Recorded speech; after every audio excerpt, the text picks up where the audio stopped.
sujet justement sur l'impact vis-à-vis de la vie sociale. Pour que les malades puissent en parler et se soutenir, l'association France Psoriasis organise des groupes de parole. Céline Morel, Maxime Soulard et Philippe Chalouni ont assisté à l'un d'entre eux. On peut commencer par un tour de table pour se présenter. Nous, ce qui nous intéresse, c'est notre CV de psoriasique. Je m'appelle Agnès, j'ai 63 ans, je me trimballe un psoriasis en plaques depuis une trentaine d'années, dont je n'arrive pas à me dépêtrer comme tout le monde. J'ai du psoriasis depuis l'âge de 25 ans, j'en ai aujourd'hui 66, donc cette maladie n'est pas nouvelle pour moi. Elisabeth, elle, est atteinte de psoriasis depuis l'âge de 17 ans. En échec thérapeutique, son médecin lui a proposé de commencer une biothérapie par injection. Inquiète des effets secondaires, ici elle peut partager ses craintes sans honte ni tabou. Je suis à la porte de ce traitement et j'ai la trouille de commencer, carrément. C'est quand même très lourd. J'ai entamé une biothérapie il y a maintenant 1 an. Et le traitement que je suis maintenant, donc en biothérapie, est infiniment plus efficace que tous les autres traitements que j'ai suivis jusqu'à maintenant. Et surtout, il ne me présente, en ce qui me concerne, aucun inconvénient, aucun effet secondaire. Le partage des différentes expériences permet à chacun d'avancer et de ne pas perdre pied dans le long combat contre le psoriasis.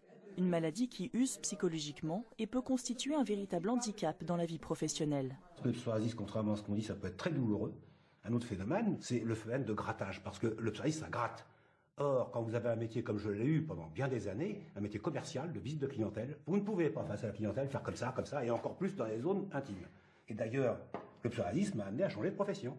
Être entouré, pouvoir se confier à des personnes compréhensives et bienveillantes. Pour Anna, dont c'est la première participation, c'est un vrai réconfort, car dehors, le regard des autres est souvent difficile à affronter. J'ai toujours été comme hiver, avec des manches jusque-là, une colle jusque-là. Ah bah t'as pas chaud, t'as des manches longues, bah pourquoi t'as pas chaud, bah relève ta chemise. Mais psychologiquement, moi j'ai l'impression que quand je suis en manches courtes, mais tous les regards sont focalisés sur moi et j'arrive pas, je peux pas. Même chez moi, j'ai du mal à être en t-shirt.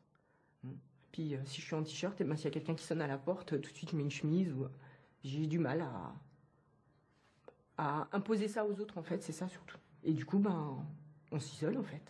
On s'isole, on reste chez soi et on tricote, comme les mamies. Le but justement, c'est de rompre l'isolement dans lequel on est. C'est aussi de pouvoir parler de sa maladie avec des gens qui utilisent le même vocabulaire et qui ont le même vécu. Le plus important, c'est le soutien, c'est l'entraide. Voilà.